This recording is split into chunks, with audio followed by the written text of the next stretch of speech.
Hey guys, welcome to this unusual episode of The Grey Escape. If you need to send money overseas, send your moolah to other countries, do currency conversions, make sure to visit thegreyescape.com/cash for the best, in my opinion and my research, the best currency conversion rates and a free international money transfer just for checking out thegreyescape.com/cash. I'll be right back right after this.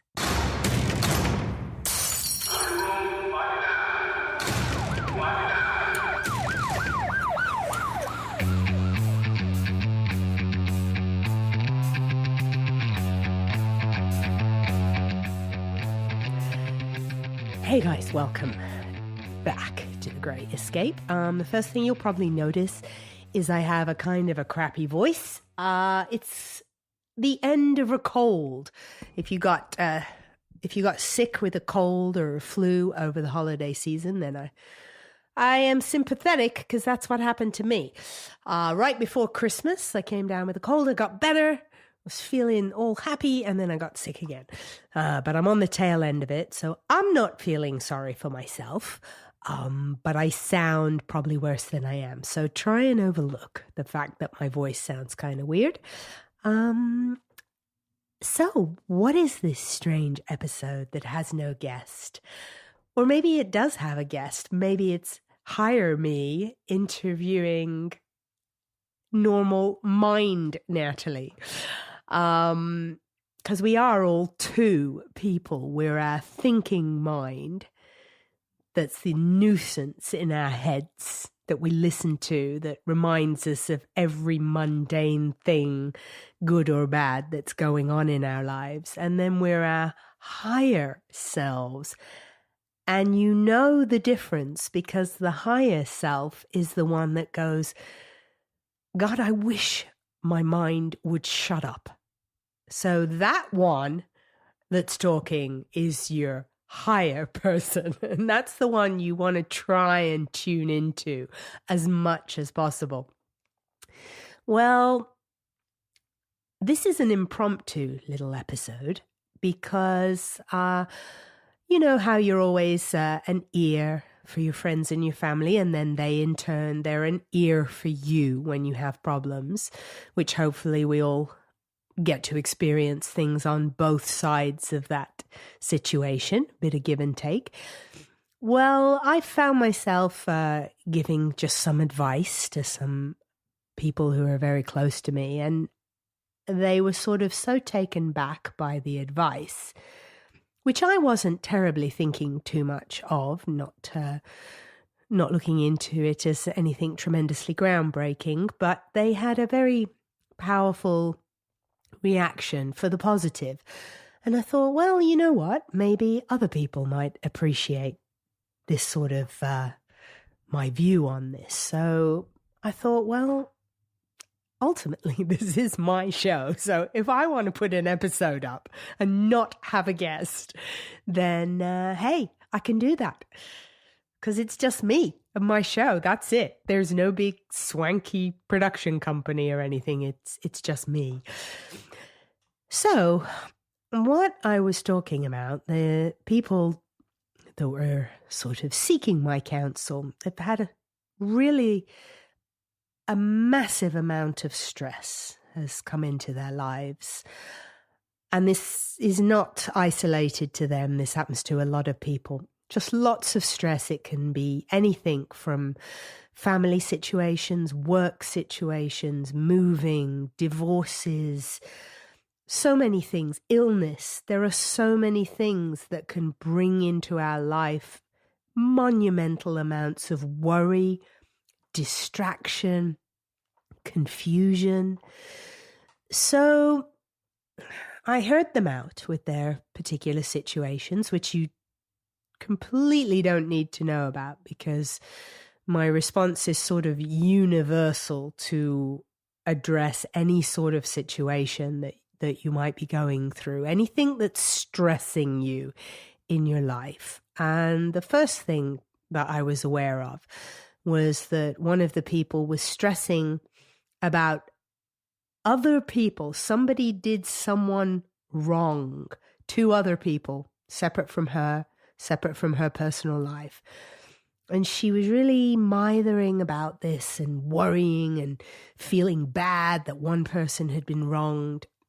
So what sort of dawned on me was a lot of energy was being invested into this external situation that wasn't even part of her own personal life.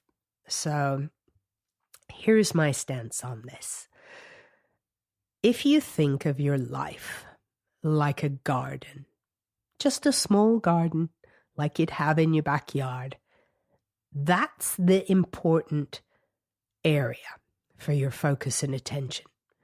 So let's say in that garden, there's you, the gardener.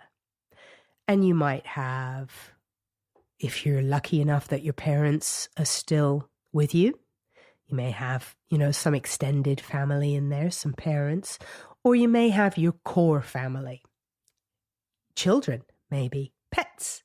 You might, depending on your age, you might still live at home. You might have siblings. This really applies to everybody.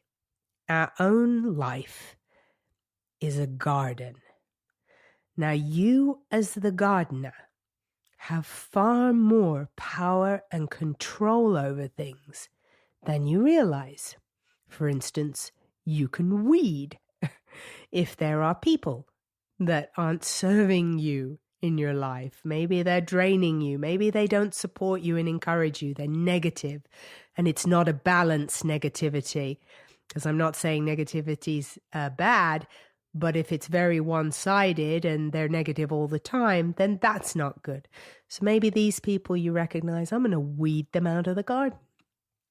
Maybe there's some dead stuff in the garden. Now, this could represent situations from your past that you're still thinking about that cause you grief, upset, anger, emotional confusion. Maybe you had a bad relationship breakup, but you've been separated or divorced for years, and still you're feeling festering towards this situation. So then we have to recognize that there's a log that's dead in your garden. It's in the way.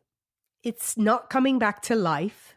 Therefore, it's not serving any purpose. And you as the gardener, maybe you need to get a couple of new tools like a chainsaw or a hatchet, and you very consciously chop it up. Maybe you burn it, but it doesn't serve a purpose. It's not remotely fueling, fertilizing your life, so to speak, right now. So if you get rid of the log of whatever the bad situation was, but maybe you're still thinking about it,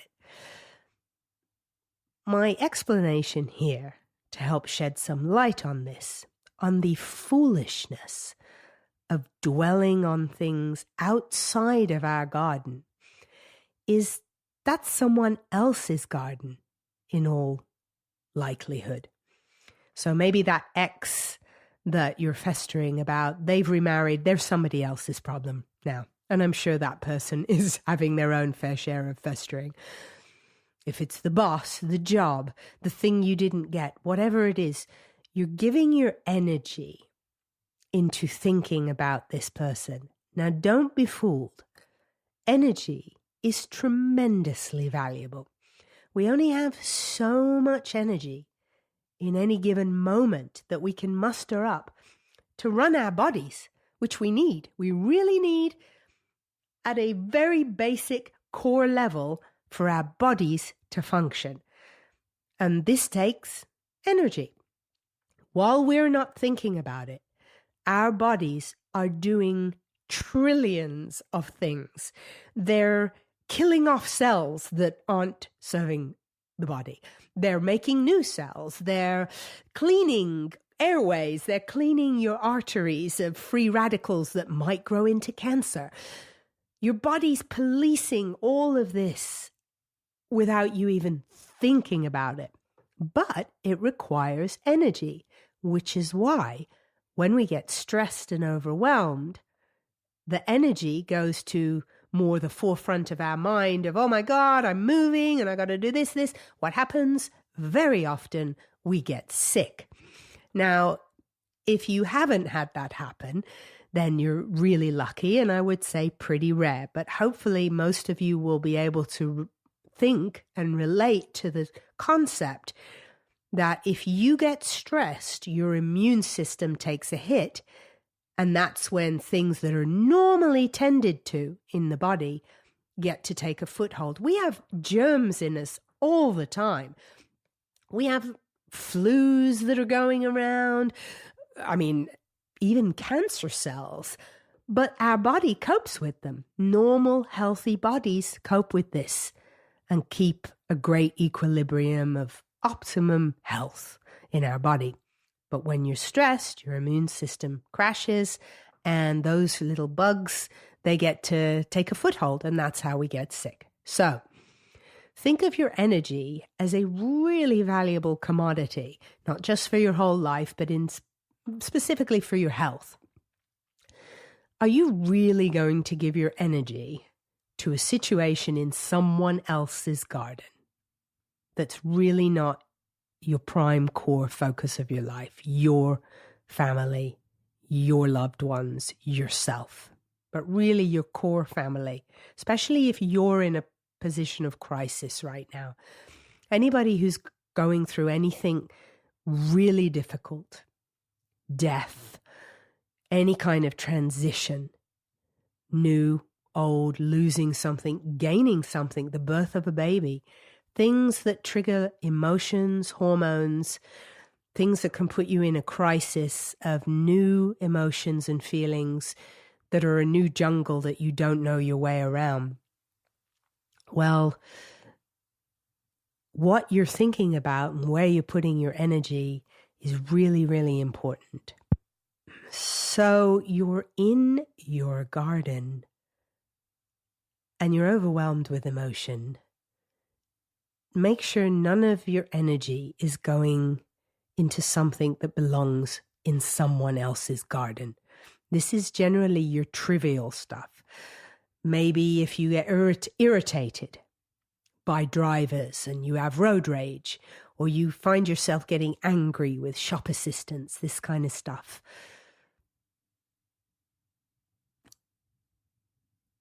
Is it worth your energy? If we all had infinite energy, we'd all live forever.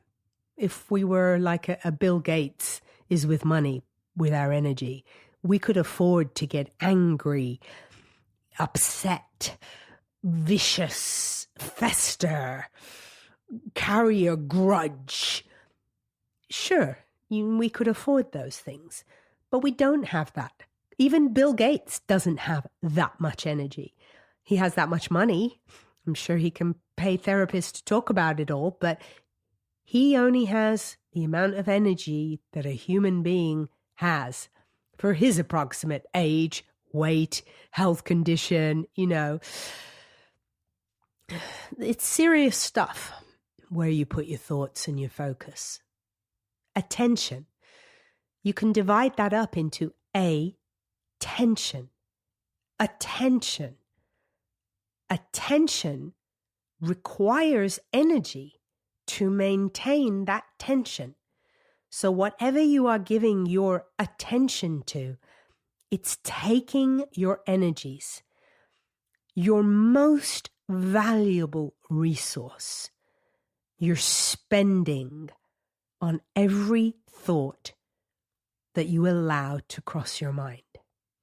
Which brings me to my next little phase of this strange little episode.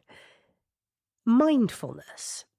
So someone close to me, they're dealing with an anger situation. They're getting help for it. And they expressed frustration to me.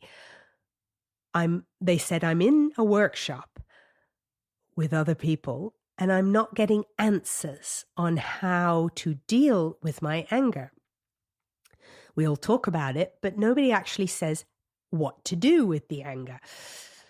Now, I'm no expert, so especially in anger management. But I'm going with sort of what my inclination was. And I recently had a good fortune of experiencing a little mindfulness lesson for 10 minutes. Very simple stuff and very profoundly powerful.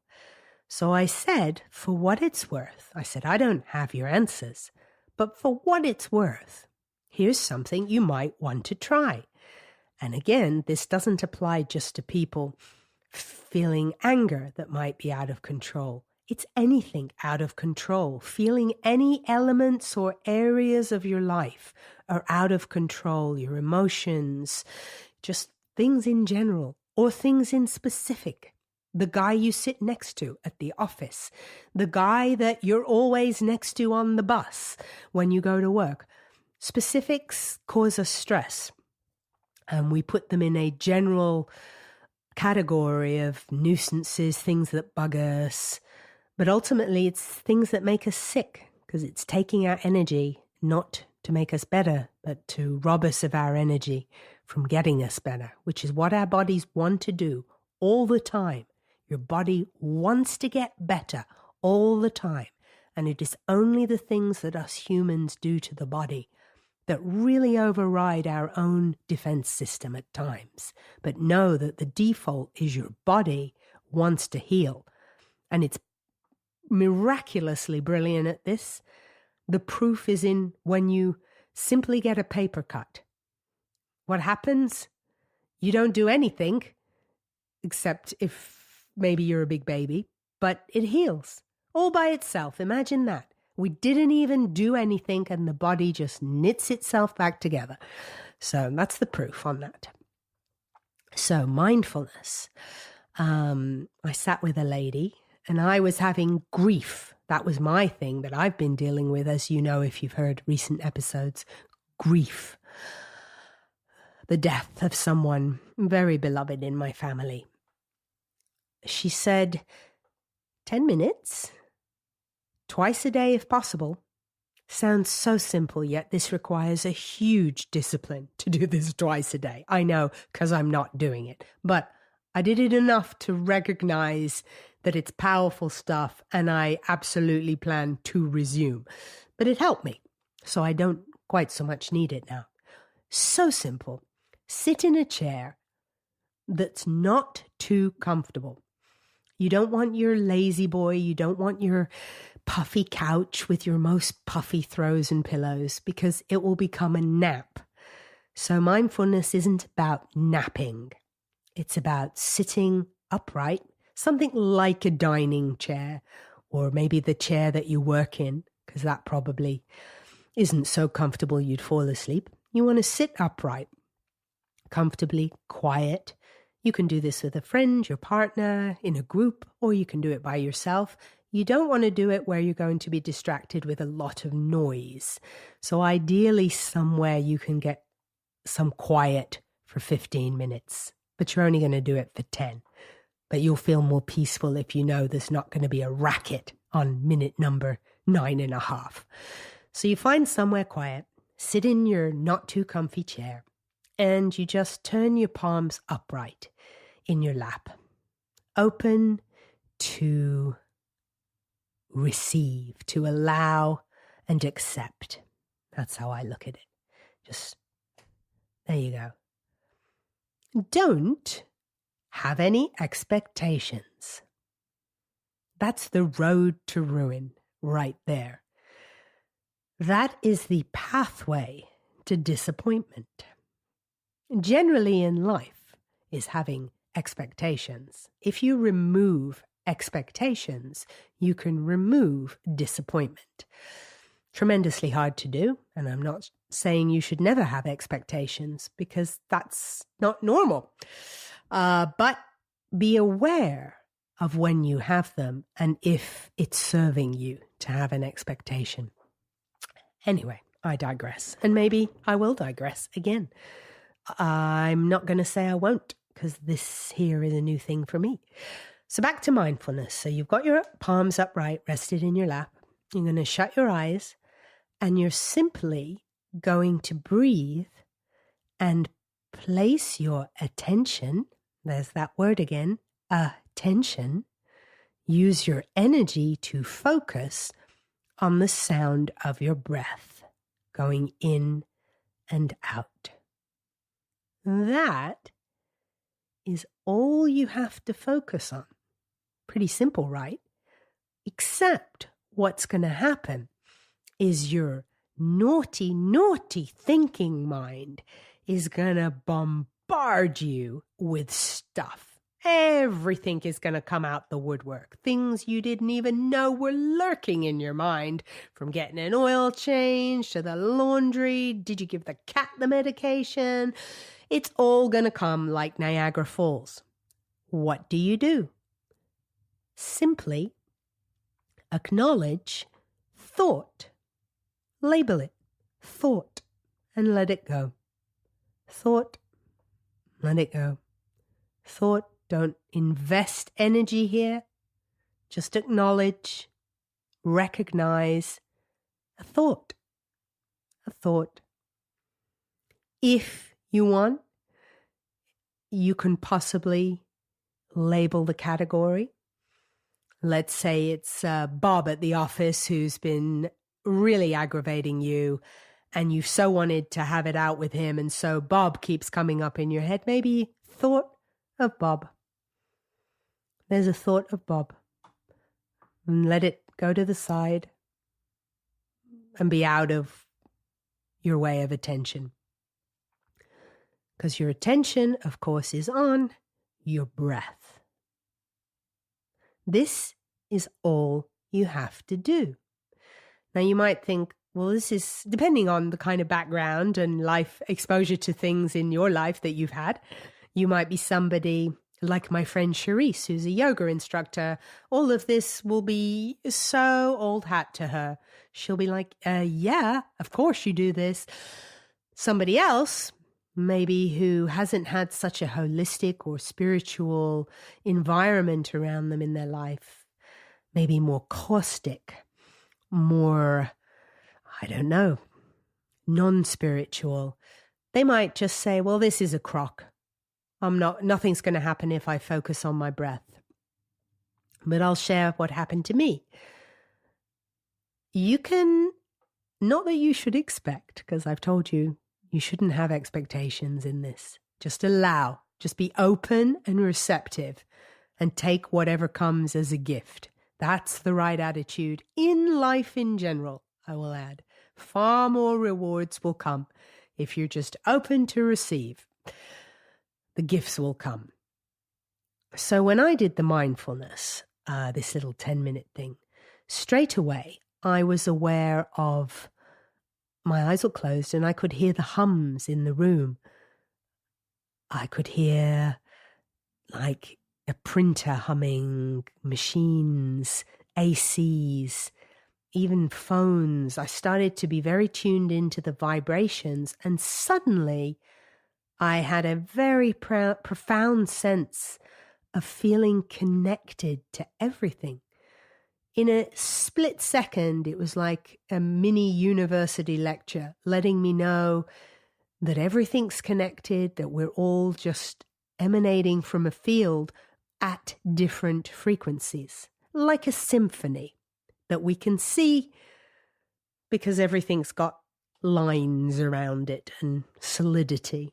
To the eye, it's very solid.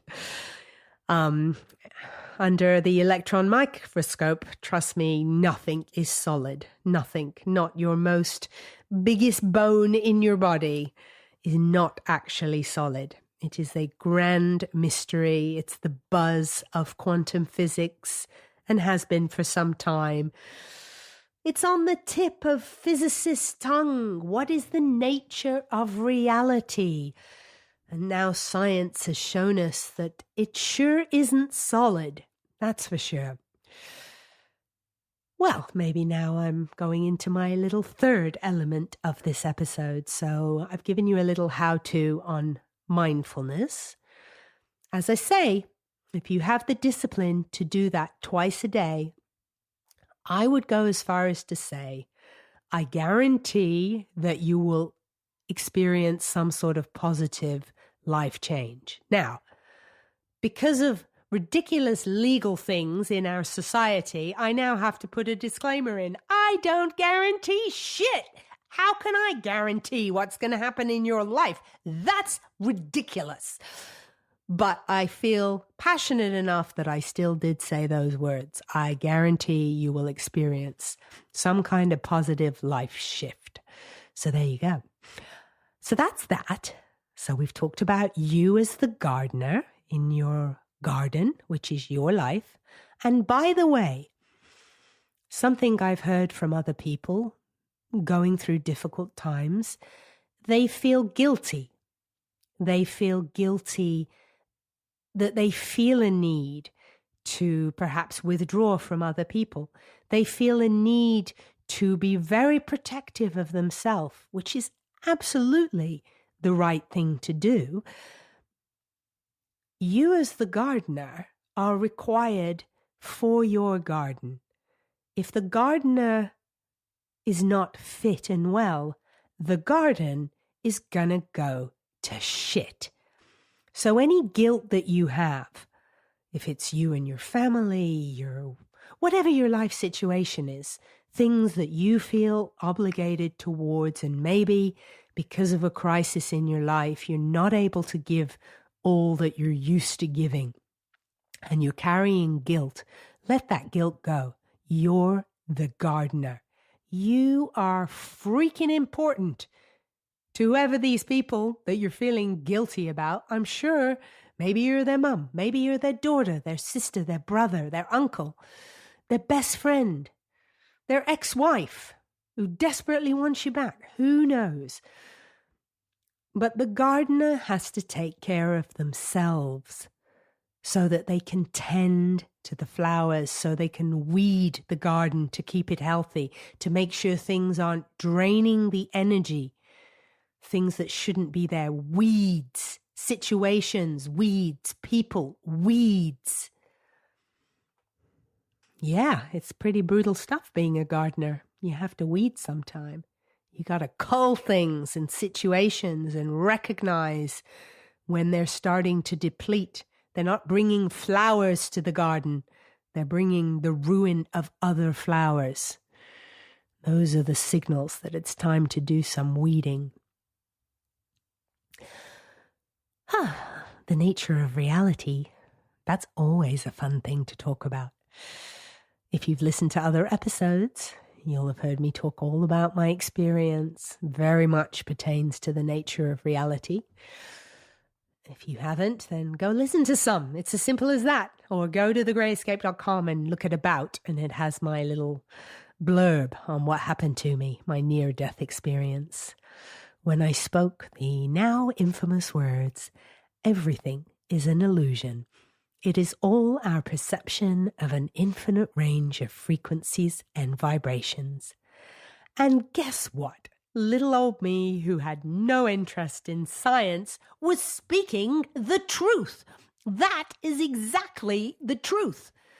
No solid matter, just an infinite range of frequencies and vibrations. A spectrum so wide that what we see with our visible eye is as thin as a soap bubble on that spectrum.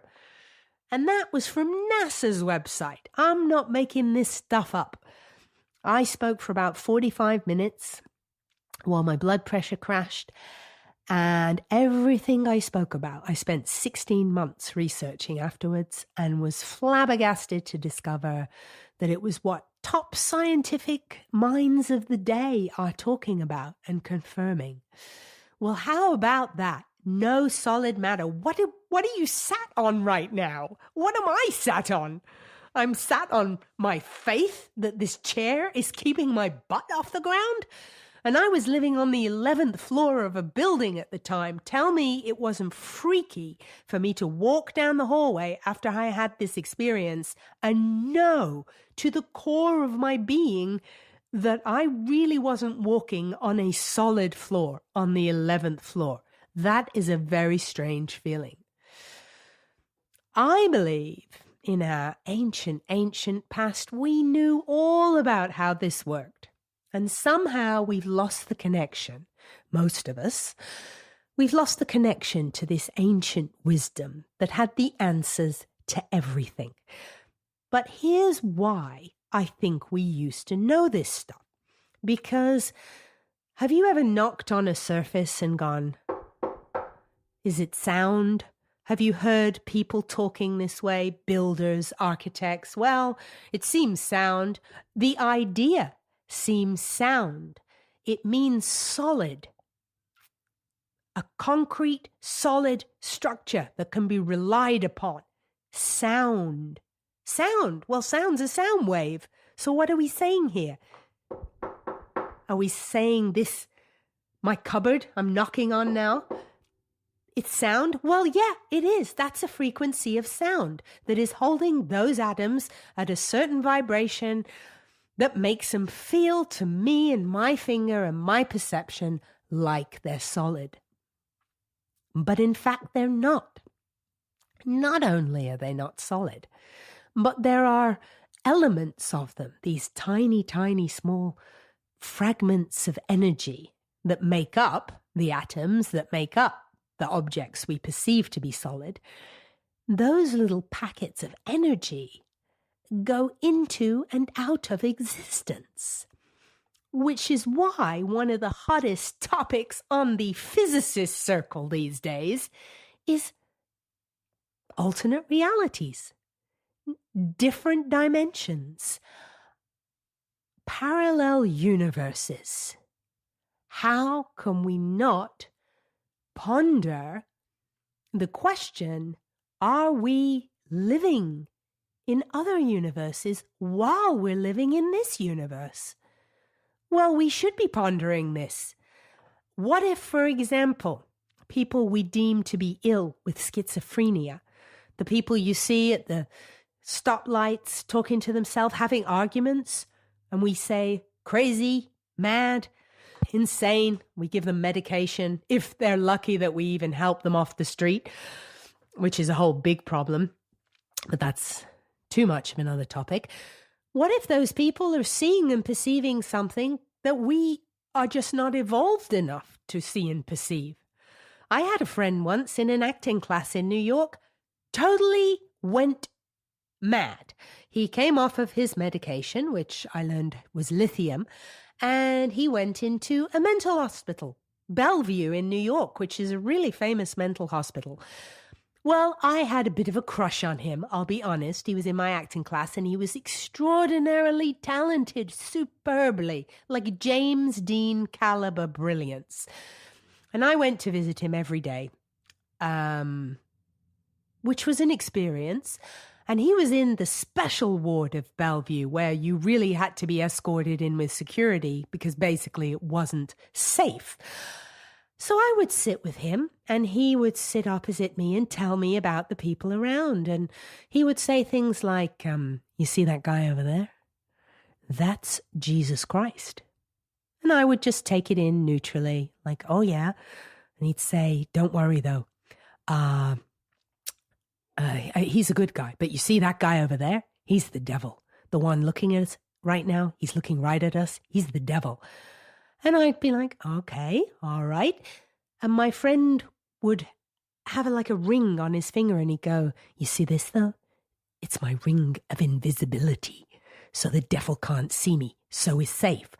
I'm including you. So he can't see the both of us right now. Now, in all fairness, who am I to say what he could see? And what's to say that he obviously had a perception that he was looking at Jesus Christ and the devil.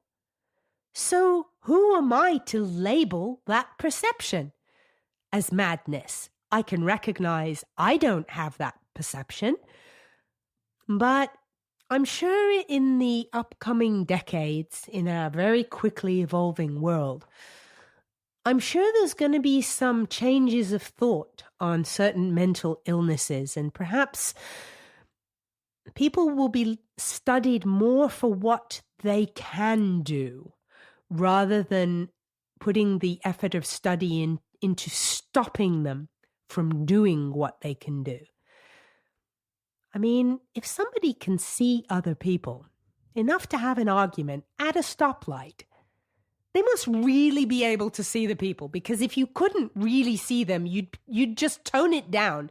You'd just be like, hey, I just don't want to talk about this right now, okay? Like, not at the stoplight, all right? But these, you've seen them. They go at it. I mean, they're like, fall off, come on, motherfucker, come on. I mean, they're full on having an argument, so they really can see or perceive an entity there. So, the nature of reality. Cymatics, studying sound made visible, which I've had some super feedback on my episodes that focused on that. The Startling Secrets of Sound with John Stewart Reed. This stuff is fascinating. You play a sound wave to a metal plate with some sand sprinkled on it. You play the sound wave, the sand takes a form, a beautiful geometric shape. As you increase the frequency of the sound, the shape in the sand becomes more complex.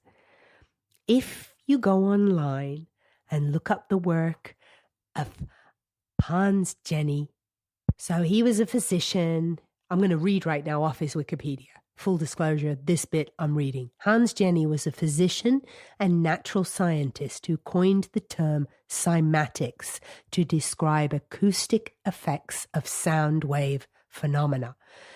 This stuff is fascinating. You can see with your own eyes, even again, some tests that NASA did in space. They took basically what looks like grains of sand, and they're able to animate them. And the sand not only turns into little balls, it starts to walk up on its legs. I think it was yeast they did it with. Not claiming to be accurate here. Go watch the video yourself. Feel free to prove me wrong. But I think it was yeast. And you see it walk like cute little tiny men walking along. So it doesn't take a huge leap of the imagination to think, well, if we can make sound animate yeast into the shape of little people walking around, then it helps bridge that gap with, well, are we sound? Which, of course, the answer is yes. Yes, we are sound. Every part of our body is vibrating and making a sound, like a piece of music. I'm sure healthy bodies, if we could hear them, have a much more harmonic, pleasing sound to them. Their symphony, their chorus. A sick body probably has some pretty unpleasant sounds that it's making. Our ears are just as primitive as our eyes. So again, what we hear is a small, tiny spectrum on the acoustic spectrum, on the wave spectrum of sound waves. We're catching a fragment, So we can't hear the sound that our skin makes. We can't hear our hair grow or our heart stay healthy by purifying the blood that runs through it. We can't hear these processes. But trust me, they're making a sound on some level. And if you, just as we have now the atomic microscope that can see into energy, there's probably some big fancy microphone that can hear really deep sounds in your body. I know my colleague Pierre Rubessa, who was in another of my episodes, he lives in Switzerland and he has created a machine that can heal people with sound. It was even approved by the Swiss government. So it actually works. And the simple side of it is his machine can listen to the sound of the sickness in your body. For example, your liver. It can hear the sound of your liver. And then it can play back the frequency that is the optimum frequency. This is, trust me, I'm sure it's way more complicated than this, but I'm telling you the gist of it. I myself have studied sound healing in Glastonbury with Tony Neck, who has the Colour of Sound healing school in England. And I did a session with singing bowls. And I'd already been studying tuning forks ever since my experience. Had no interest in this prior to my experience. After my experience, I could not get enough of it because during the approximately 45 minutes that I was speaking, very profound information, including a lot of scientific information and very profound themes about our world, the nature of reality. There was a core message, and it was sound can heal anything. And when I had this experience, it was really incredibly sci-fi. I guess it literally was a near-death experience. I went ice cold, and my body disappeared from my own perception. And in front of me was like I was in outer space, but there was a beautiful, flawless grid of energy balls. Really, I guess I'll never forget them, and I wonder if I'll ever see them again. I still am not 100% sure what they are, what they were. John Stewart Reed told me that he thinks I saw the very fabric of our universe. It was pretty matrixy, I'll be honest, because the grid of energy balls, there were no lines connecting them. So picture a lattice where the nodes of the perfect right angles, that's where an energy ball was residing, and everything was cubic. So it was just evenly spaced every which way to infinity, these energy balls. And they all had a light green halo around them. Really bright green, which my friend Cherise said, oh, that's the heart chakra. It means love. Maybe it does. Maybe it means something else. For me, it felt like the color green that you see on really old computers. Remember when it used to just be all the green horrible text on the black screen, that kind of bright green. That's, to me, how it was. And I couldn't help but wonder. I think the very first thought was, this must have been done by a computer, because the energy balls were just so flawlessly aligned. It must have been done by a computer.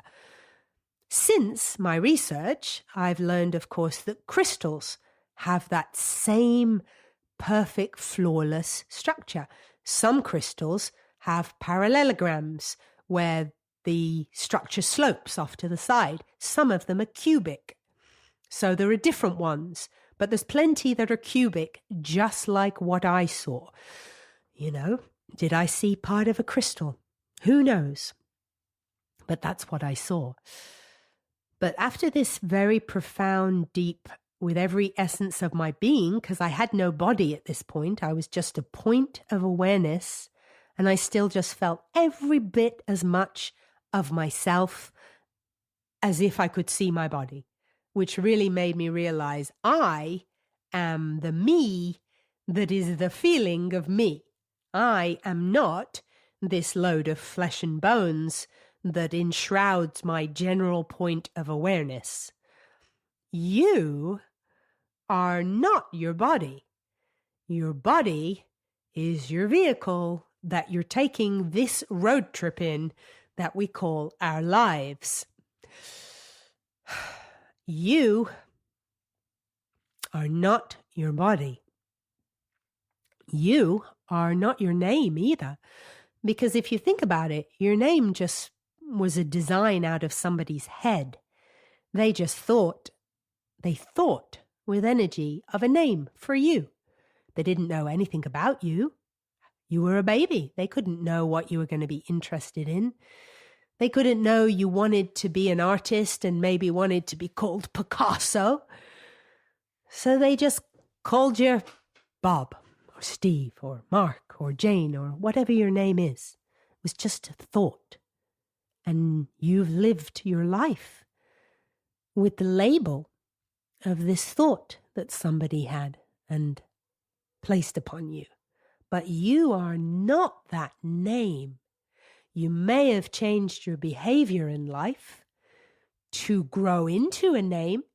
If your name is Emily Whiteford Clarebottom, you might have grown to be a bit of a snobby person because that's what that name sounds like. Yeah, it is like a noun, your name. It's who you are perceived as being. I'm Natalie Gray. A lot of people have said to me, that sounds the name of a designer. Well, surprise, surprise, I've done a ton of design in my life. I've been a shoe designer, a product designer, an artist, a painter, So maybe I grew into that because my name is Natalie Gray and that's how it sounds. Who knows? But it's worth having a little ponder. What would you feel like if you didn't have that name? What if you had no name? What if we were born and instead of having a name, people just acknowledge you with nods and gestures? So there's never a label placed upon you, and you just grow freely into who you're going to be. There is no baggage of a surname that might carry pluses or minus, depending on what your surname is. What would it feel like to not have a name? For me, in this instant, if I think about not having a name, it feels pretty freeing. Suddenly, a little restriction has been taken off me. For one, I have a girl's name. What if I want to do things that aren't girly things? I've been putting a lot of thought in that lately. Because I've had construction going where I'm living, and it's gone on for months, and I feel like I'm dressing like a man. And I thought to myself, why are you dressing like a man? Are you becoming gay? Because that can happen. People can hash their lives over and, discover that they're gay. And I thought, no, I'm not gay. But I really like wearing these manly clothes. I don't feel I want to wear frilly, girly, feminine clothes anymore. And he's even said to me, oh my God, you can't go out in your man jacket, which is it's made of fleece for one. Well, if you've ever discovered clothing made of fleece, you know that there's really no turning back because nothing in the world is as comfortable as fleece. So I got this on sale at Costco fleece jacket, and it is a man jacket. It was $14.99, and I thought, this is what all my construction people wear, and they look cozy and they seem happy, and I'm surrounded by them. I'll get a man jacket. And it's the most comfortable thing I own by far, so I want to wear it all the time. And I like it. And then, somebody says, well, this doesn't look flattering on you. Should I care? Because I don't. I don't care if something is not flattering on me. Now, this is a small bone of contention with me and my partner, who might say, you can't go out looking like that. And to me, I feel, yes, I can. I'm not physically hurting anybody by going out like this. I feel completely comfortable in my man jacket, my shorts that are scruffy, my sneakers that are scruffy, my disheveled general appearance. It doesn't matter. Why does it matter? But in our society, in this reality, to most people, it does matter what you look like. To my mom, it matters a huge amount. To my grandmother, every time I saw my grandmother, comb your hair, comb your hair, comb that hair out of your face. I don't want to comb the hair out of my face. This is me.